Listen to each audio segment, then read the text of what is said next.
Ao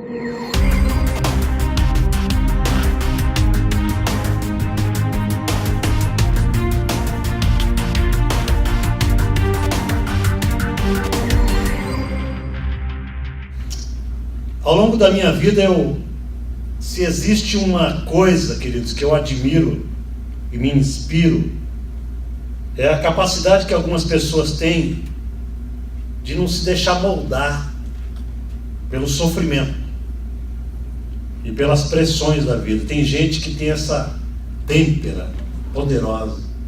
Você já teve a oportunidade de olhar para alguém e falar: não sei como é que essa pessoa conseguiu passar por tamanha dificuldade e continua firme no caráter, firme na decisão de viver? Essa é uma das coisas que mais me inspira na vida. Os filmes que eu mais gosto de assistir são filmes que trazem esse tipo de lição, de gente que tem aquela fibra de aço dentro de si. Eu acho maravilhoso isso. Agora, isso tem a ver com a vida emocional. Amém? Essa semana eu estava passando aqui na Rampart com Lake Mead, e eu vi uma mulher na esquina segurando uma placa bem grande. Sabe aquelas placonas de pedir dinheiro? Mas a placa dela era extravagante mesmo, muito grande. E ela não escreveu uma frase, ela escreveu um livro. E eu tive a oportunidade de dar uma parada no carro para tentar ler o que ela tinha escrito. E a placa dela dizia como ela era infeliz. Ela dizia assim: não me julgue, você está me vendo aqui pedindo dinheiro, mas é porque eu me casei com um homem errado, ela escreveu. E hoje eu estou pagando pelos pecados dele. Tudo isso escrito numa placa. Vocês acreditam nisso? Se vocês quiserem ver a figura, vocês passam lá no Smith, ali da Rampart com a Lake Mead.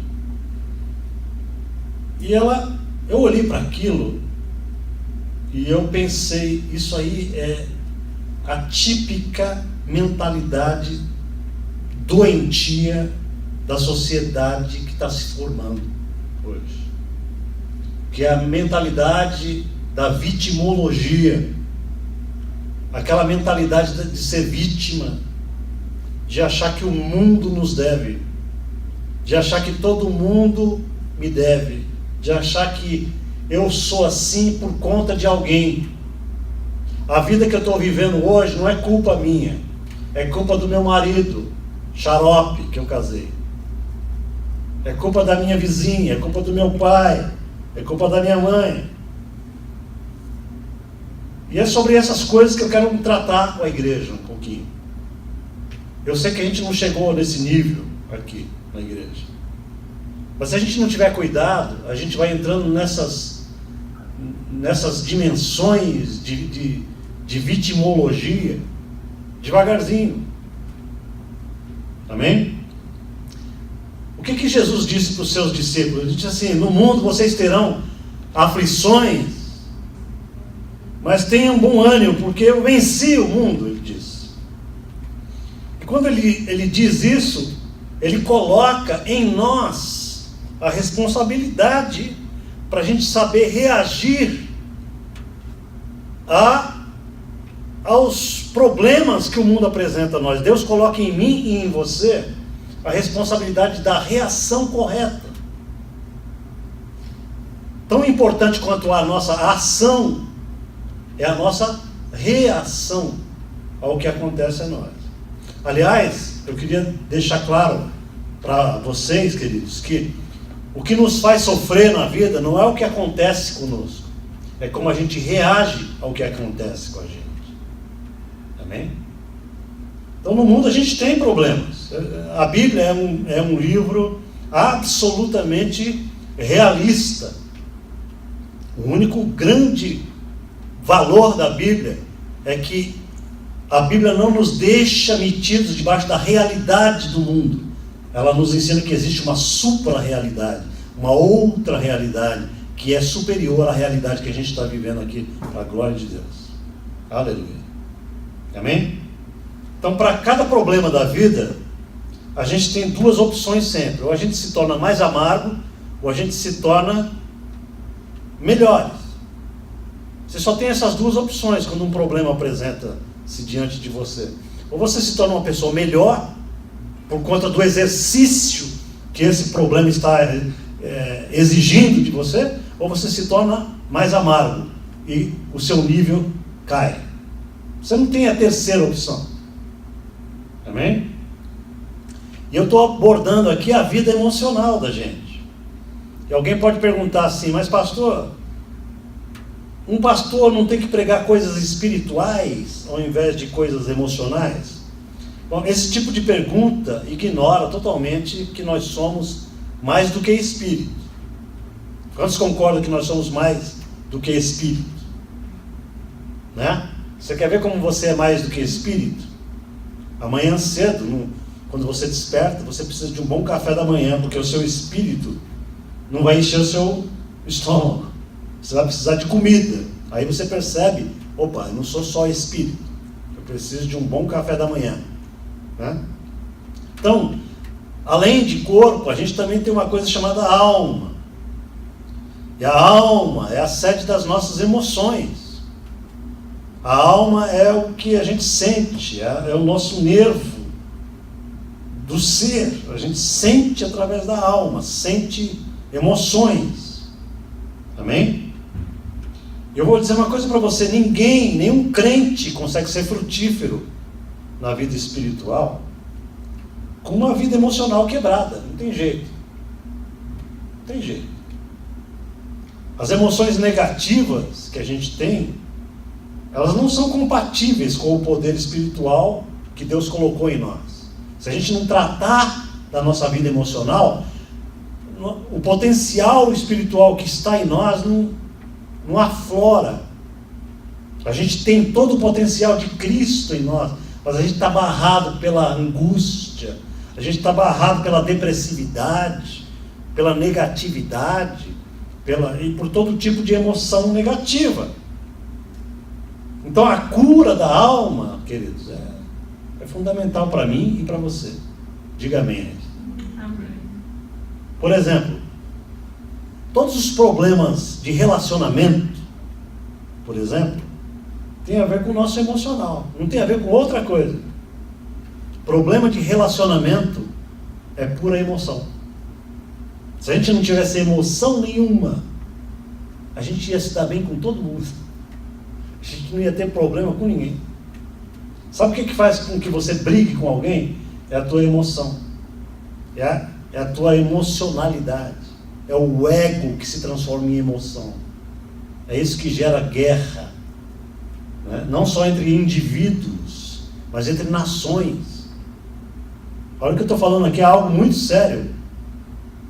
O apóstolo Tiago diz exatamente isso que eu falei. Tiago diz assim: da onde provém as guerras e pelejas entre vós, a não ser das vossas paixões e concupiscências, que são o quê? São emoções da nossa alma. Então, isso é no nível pessoal, isso também é no nível mundial. Por exemplo, se você pegar o Kim Jong-un e o Donald Trump, você vai ver que eles são dois seres absolutamente emocionais e que estão a ponto de entrar em conflito, colocar o mundo em pé de guerra por causa do ego, por causa da emoção. É muito perigoso esse negócio. Amém? E eu quero focalizar, queridos, a responsabilidade que a gente tem sobre o nosso emocional. Porque muita gente acredita que não pode fazer muita coisa a respeito das emoções. Tem muita gente que acredita assim: as nossas emoções nos determinam, eu não posso fazer nada para mudar. Você acredita desse jeito? Se você crer assim, você está crendo errado. Ok? Ou muita gente acredita que a gente é assim mesmo por conta daquilo que a gente passou na vida. Eu sou um resultado daquilo que aconteceu na minha infância.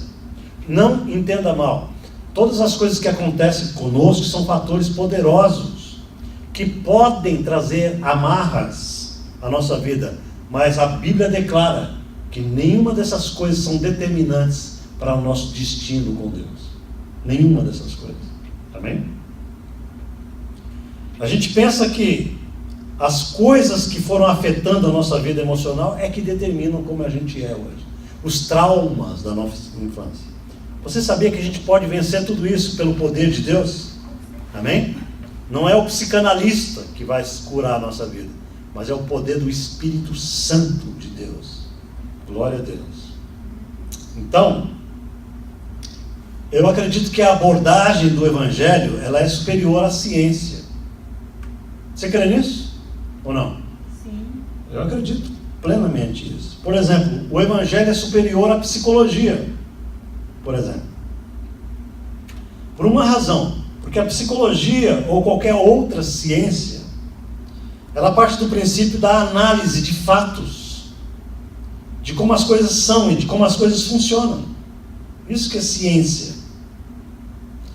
Mas o Evangelho, ao contrário disso, não analisa o homem como ele é ou como ele tem sido. O que o Evangelho faz? O Evangelho apresenta o Criador refazendo criaturas de dentro para fora. É maravilhoso o Evangelho. Por isso que Paulo diz em 2 Coríntios 5,17: aquele que está em Cristo, nova criatura é. E quando ele fala isso, ele está falando categoricamente. Eu e você somos novas criaturas em espírito. Mas na nossa alma, a gente ainda não foi renovado. Nós precisamos trabalhar a alma. Amém? Então o Evangelho não é uma questão de análise do nosso comportamento. Evangelho não é a gente tentar mudar comportamento. Evangelho é a gente mudar pelo Espírito. Pelo poder do Espírito. É muito mais poderoso do que a psicologia. Amém? Evangelho trata de como mudar a nossa natureza essencial. Você sabia que você é espírito? A gente poderia definir o ser humano assim: nós somos um espírito, que temos uma alma e habitamos num corpo. Essa é a nossa verdadeira constituição. Nós somos espírito, nós habitamos num corpo e nós possuímos uma alma. Mas sabe como que as pessoas de modo geral se enxergam? Ah, eu sou um corpo. Ah, eu estou gordo. Ah, eu estou magro. Ah, eu sou gordo, ou eu sou magro. As pessoas se identificam com o corpo. Ah, eu sou explosivo, se identifica com a alma. Ah, eu sou pavio curto, está se identificando com a alma. Não, pare com isso. Você não é o que você sente. Hello? Você não é o que você pensa. Você é mais do que você pensa. Você quer ver como que você é mais do que você pensa? Você pode determinar o teu pensamento. Nenhum animal pode fazer isso. Amém, igreja? Você pode falar amanhã cedo: eu vou mudar meu pensamento. Olha que coisa poderosa. Vou pensar diferente. Nem o diabo consegue segurar um ser humano quando ele diz: eu vou mudar a minha cabeça. Ele pode lutar para você não mudar a cabeça, mas ele acaba perdendo, porque o poder que Deus coloca em nós acaba sendo superior. Glória a Deus por isso. Amém? Então, um dos registros mais antigos onde Deus coloca responsabilidade na nossa atitude está no livro de Gênesis, capítulo 4. Abra a sua Bíblia lá. Gênesis, capítulo 4. Vamos ler os versículos de 6 até o versículo 7. Amém? Vocês têm? A palavra de Deus diz assim: Deus falando com Caim. Então lhe disse o Senhor: por que andas irado? E por que descaiu o teu semblante? Se você proceder bem, não é certo que você será aceito? A pergunta de Deus. Se todavia você proceder mal, eis que o pecado jaz à porta, e o seu desejo será contra ti, mas a ti cumpre dominá-lo. Que coisa tremenda essa passagem da Bíblia. Esse é o relato mais antigo de Deus colocando responsabilidade no homem a respeito do seu comportamento. Sabiam disso? Porque o que está acontecendo aqui é o seguinte: Abel e Caim deram uma oferta a Deus.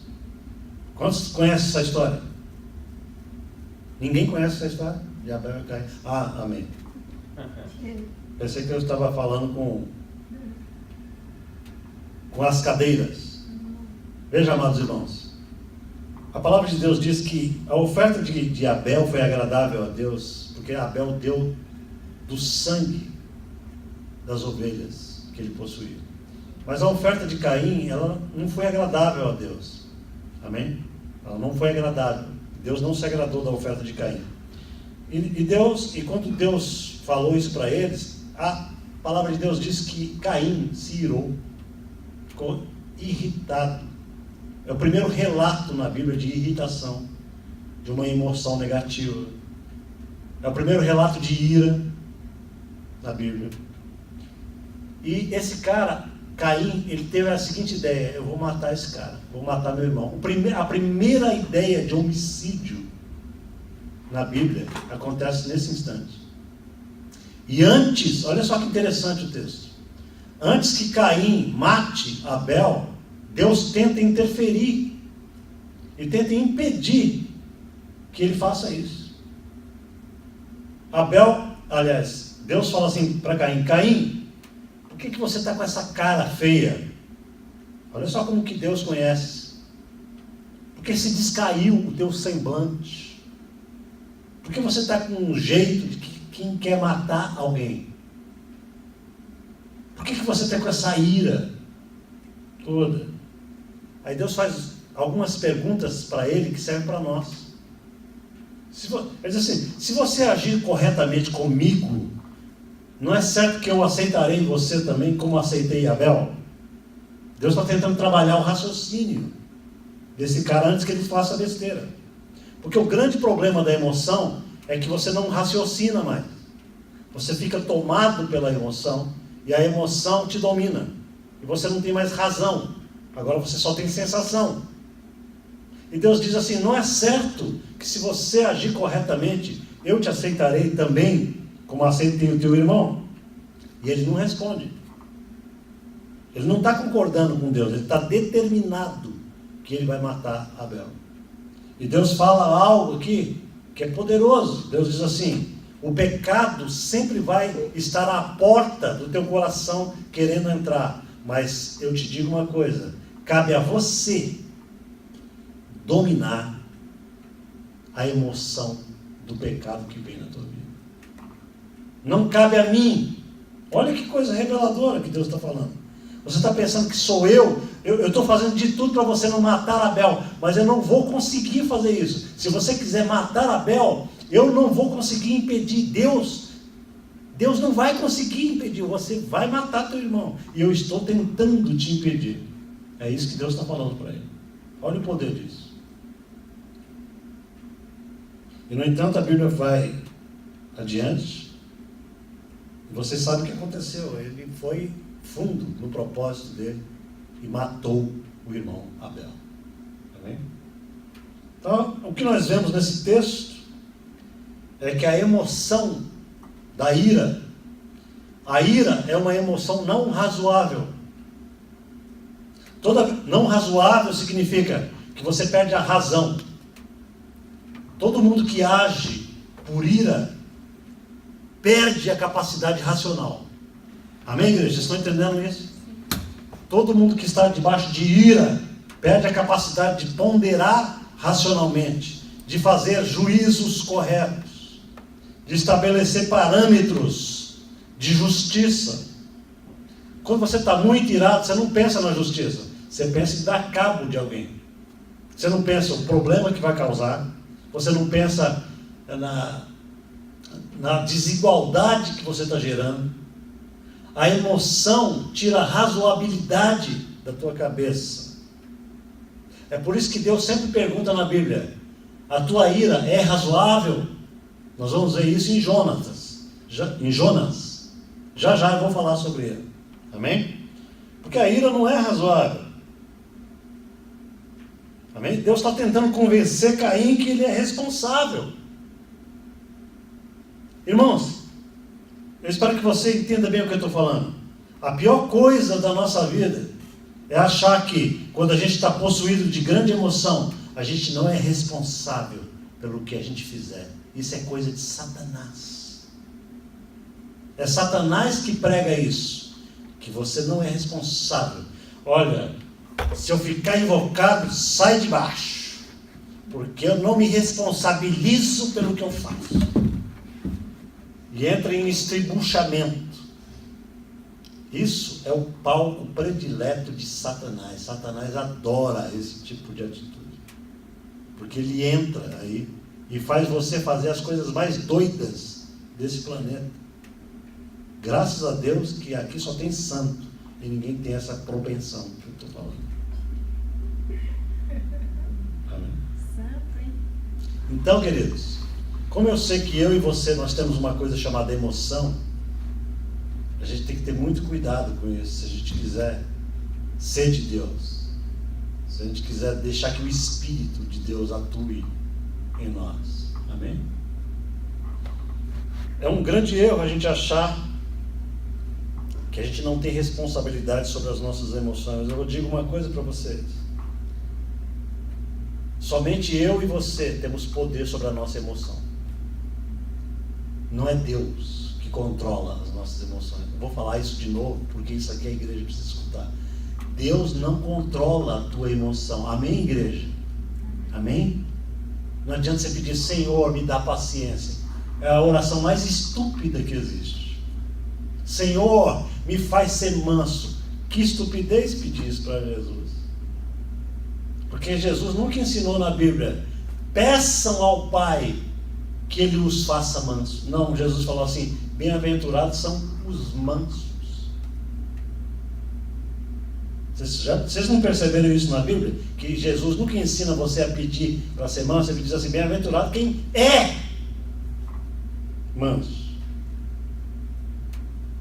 Às vezes as pessoas chegam para mim e falam assim: pastor, como é difícil a gente ser manso. Como é difícil a gente controlar temperamento. Eu não consigo. Tem certas coisas que detonam a minha firmeza. Eu não posso ver tal pessoa.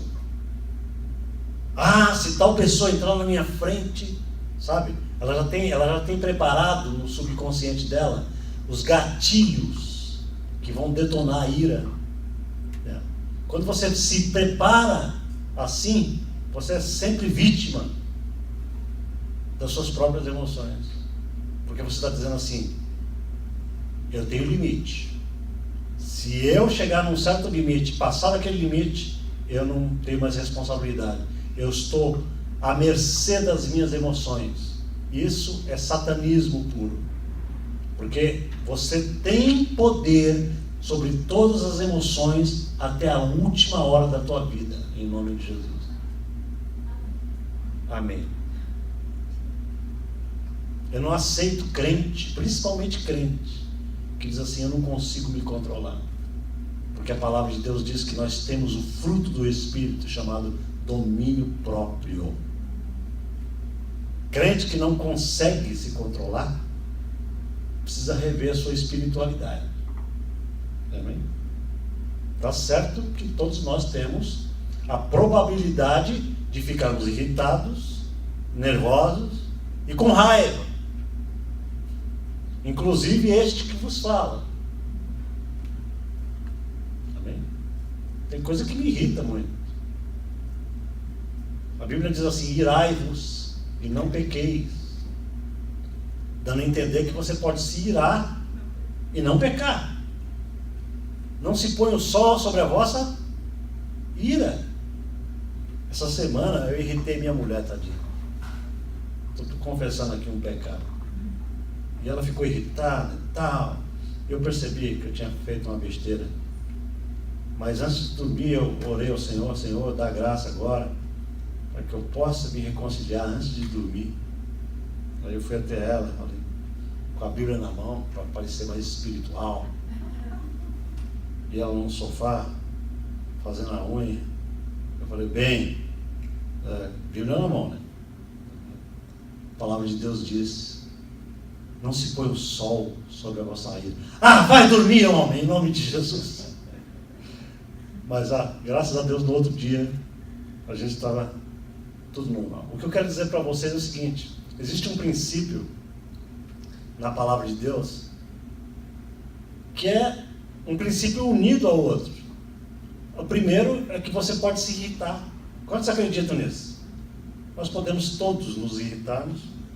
Jesus se irritava muitas vezes, só não permitia que a ira se transformasse em ódio, a irritação se transformasse em ira, desculpa. Amém? Que é uma coisa diferente, irritação e ira. Irritação é aquele preâmbulo que todo mundo pode sentir. Ira é uma determinação ferrenha de fazer o mal. Está entendendo? É um estágio muito avançado, né? Amém, igreja? A igreja está compreendendo isso bem? Glória a Deus. Então, sabe por que muita gente não gosta de ouvir essa verdade? Que verdade, pastor? Essa verdade que você é responsável pelas suas emoções? Muita gente não gosta de ouvir isso, porque isso traz para a pessoa a responsabilidade. Ela está se vendo agora como responsável pelo que ela sente. E muita gente não gosta disso. Muita gente gosta de ser vítima, como aquela mulher lá do Smith, que está com aquela placona: a culpa é do meu marido. Vocês acreditam que a culpa é do marido dela mesmo? Que ela casou com o cara errado? Ela devia estar dando glória a Deus que aquele mala saiu da vida dela e agora ela ia se levantar e fazer a vida dela por conta própria. Sim ou não?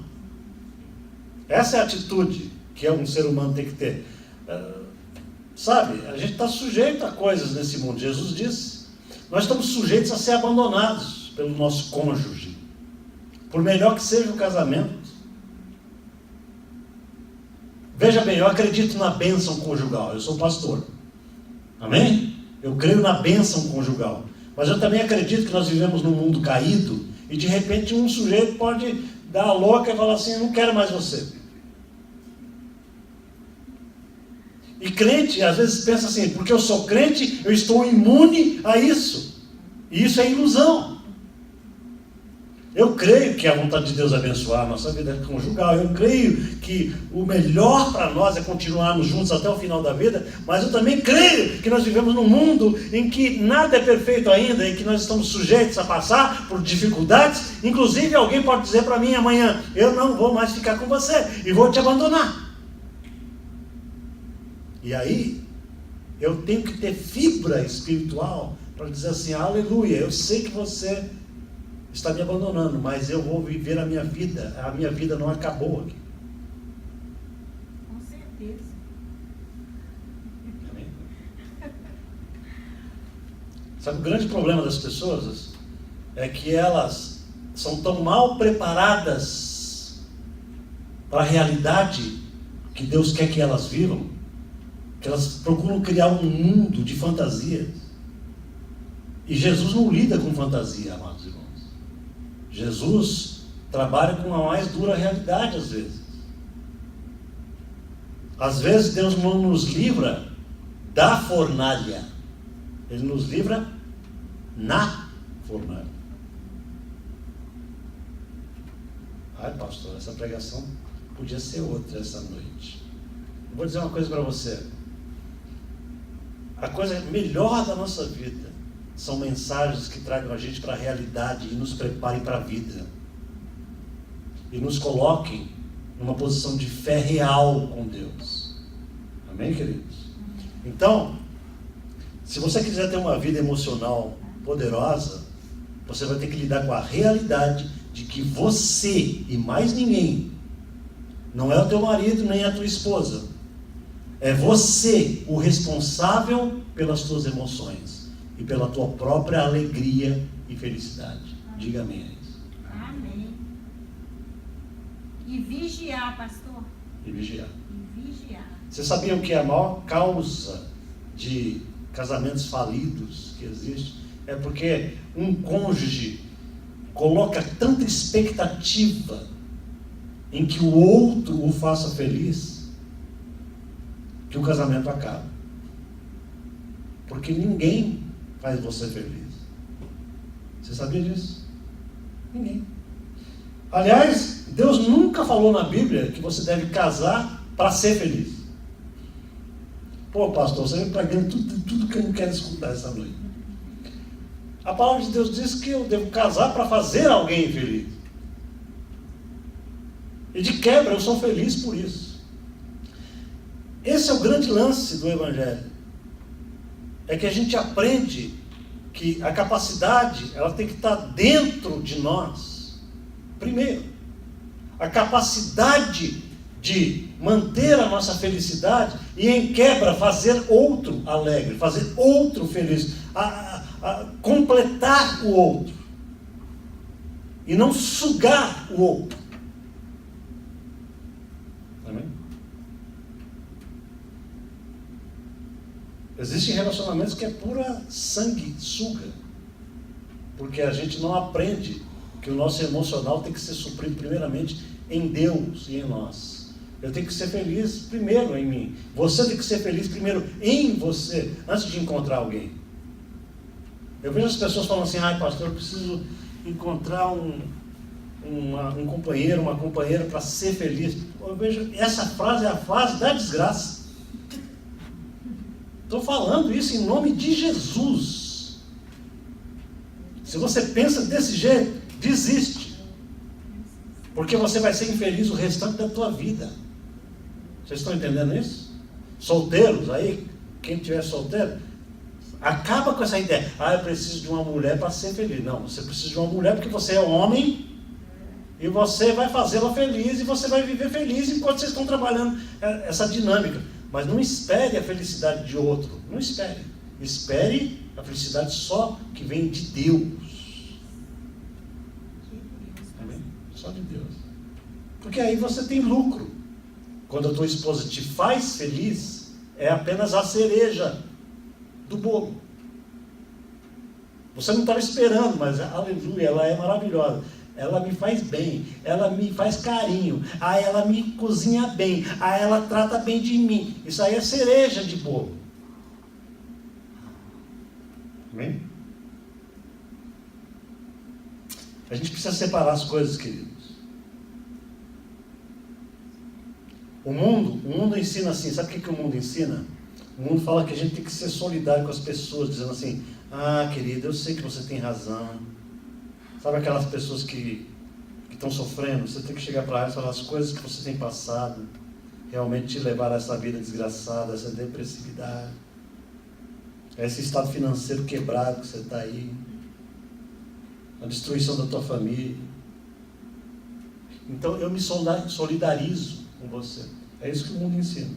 Veja bem, a gente precisa separar as coisas aqui. Solidariedade com o sofrimento dos outros é uma coisa.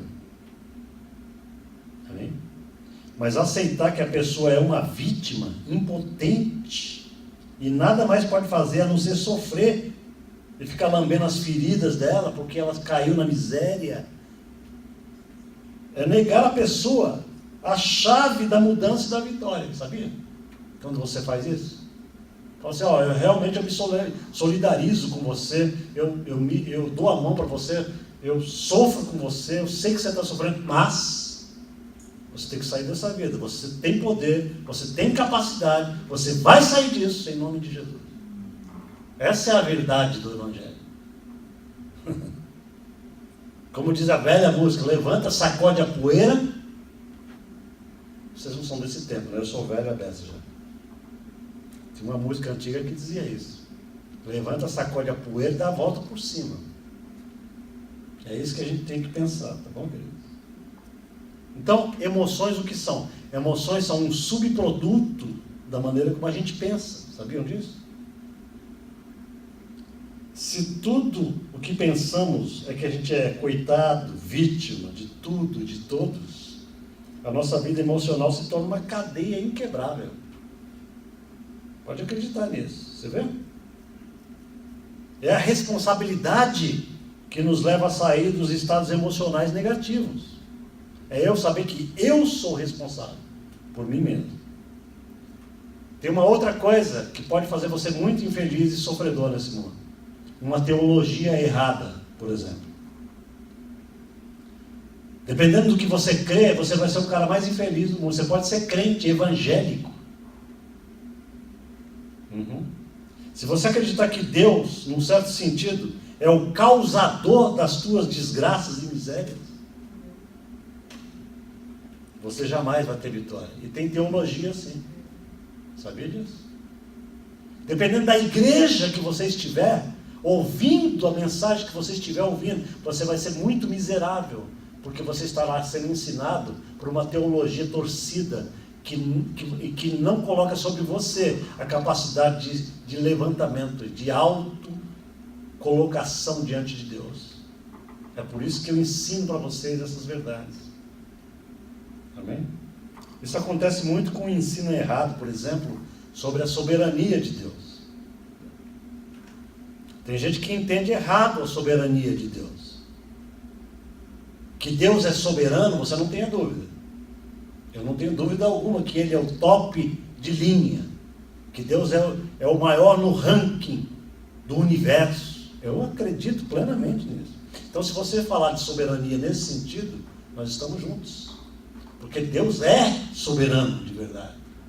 Mas a maneira como você entende soberania pode ser torcida. Por exemplo,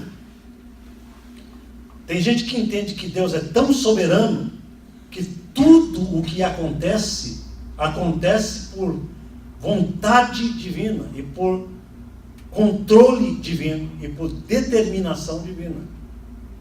Todo mundo pensa assim e todo mundo pensa errado. Porque as pessoas falam assim: nada acontece que não seja da vontade de Deus. Uma frase errada. Muito errada. Porque Deus é soberano, mas na sua soberania Ele permite que coisas aconteçam que não são da vontade dEle. Você duvida disso? Por que Jesus orou: venha a nós o teu reino, seja feita a tua vontade na terra? Por que Ele orou assim? Porque a vontade dEle não é feita na terra. Certo ou não? Não faz sentido. Senhor, seja feita a tua vontade aqui, se a vontade dEle fosse feita aqui. Nem tudo o que está acontecendo nesse planeta é da vontade de Deus, ainda que Ele seja soberano.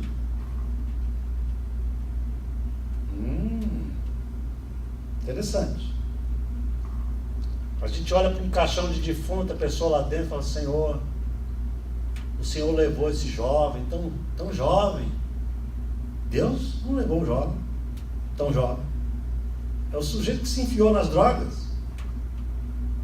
É ele que decidiu correr no carro a 180 km por hora e bateu no poste. Não foi Deus, Jesus, o Espírito Santo que fez isso. Amém? Vocês nunca viram a pessoa no velório falando isso? Senhor, por que o Senhor levou o meu marido? Essa foi a teologia da sogra de Ruth. Pega o livro de Ruth e você vai ver que a sogra da Ruth tinha essa mentalidade. Quando morreram os 2 filhos dela, Malom e Quilion, o que ela falou na Bíblia? Ela falou assim: a mão do Senhor pesou contra a minha vida. Essa é a teologia da sogra da Ruth. Amém? Então essas teologias, elas colocam em Deus a culpa por tudo. Nada acontece que não seja da vontade de Deus. Portanto, Deus é culpado. Deus é culpado do estuprador que entrou numa casa, estuprou a mulher. Deus é culpado de tudo isso. A vontade de Deus nunca foi essa. Deus não criou isso. Amém, irmãos? E tem igreja que ensina isso, que Deus é causador de todas as coisas. Esquece que existe um diabo que é maligno, que veio para roubar, matar e destruir. E esquece que Jesus veio para destruir as obras do diabo, como está escrito nos evangelhos. Então, queridos, Deus coloca a responsabilidade sobre nós, em muitos aspectos. E a gente precisa acordar para isso, se a gente quiser ter vitória. E só para finalizar, eu diria o seguinte: uma outra teologia errada também pode colocar o diabo em evidência. Uma teologia errada pode colocar o diabo como um super causador de tudo. Tem igrejas que acreditam que tudo é culpa do diabo. Esse diabo é um diabo, é um diabo, é um diabo, é Satanás, é Satanás, é Satanás. O Satanás fica em evidência. Ele fica lá: yes! Ele gosta desse ibope. Não é tudo culpa do Satanás. Não é tudo Satanás. Você sabia de uma coisa, amados irmãos? Só para a gente finalizar. É esse o ponto que eu quero que a igreja comece a entender a respeito de vitória. O ser humano foi dotado por Deus para ser realmente Senhor no planeta Terra. Preste atenção nisso. Em Gênesis capítulo 1, versículo 6, a palavra de Deus diz que Deus disse assim ao homem: domine o homem sobre tudo o que há no planeta. Domine sobre a terra. Deus deu domínio a nós. Amém? E isso não mudou. O problema é que o pecado entrou no mundo e Satanás entrou e roubou o domínio do homem. Mas Jesus veio e tomou o domínio de novo de Satanás, para que a gente possa ter redomínio sobre a planeta Terra. Por que eu estou falando sobre isso? Para dizer o seguinte: que se a gente quiser, nós somos vitoriosos o tempo inteiro contra o inimigo. Satanás não tem força contra você, a não ser que você coopere e consinta. Isso é poderoso o que eu estou dizendo aqui. Porque tem crente que acredita tanto no diabo, acredita mais no diabo do que em Deus. Você vai em certas igrejas, você só vê o nome do diabo. Ah, o diabo está fazendo, o diabo está atacando minha família, o diabo não sei o quê. Amados irmãos, o diabo não tem legalidade para fazer nada na sua vida que você não permita e não entre em acordo. Guarde isso para sempre. Ele não tem esse poder todo que você está imaginando. Então uma teologia errada pode trazer emoções negativas por causa disso que eu estou falando. Se você acredita que o diabo é tão poderoso, adivinha o que vai acontecer nas suas emoções? Por que as pessoas vivem na depressividade? Entre outras causas. Pessoas que acreditam que o inimigo tem toda a autoridade de fazer o que quiser comigo. Não, ele não tem autoridade sobre a nossa vida. A palavra de Deus diz que nós estamos assentados com Cristo nas regiões celestiais, que nós temos autoridade do Senhor sobre todo principado e potestade. Está escrito. Quantos creem nisso? Amém.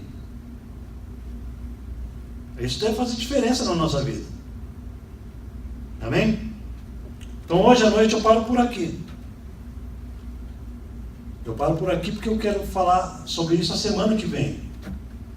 O meu ponto aqui foi um só: mostrar que eu e você somos responsáveis por tudo que a gente sente. Se a gente é alegre, é porque a gente decidiu ser alegre.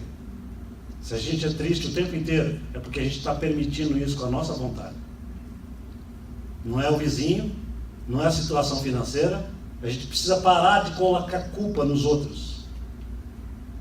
Eu sou assim porque eu não estou ganhando mal. Está ganhando mal porque quer, vai à luta. Vamos trabalhar, vamos fazer algo novo. Né? Pare de culpar o governo. Não estou falando que o governo é maravilhoso, mas não culpe o governo. Existe um governo aqui em nós que tem que ser superior a todo outro governo. Glória a Deus por isso, amados irmãos. O que eu estou falando é maravilhoso.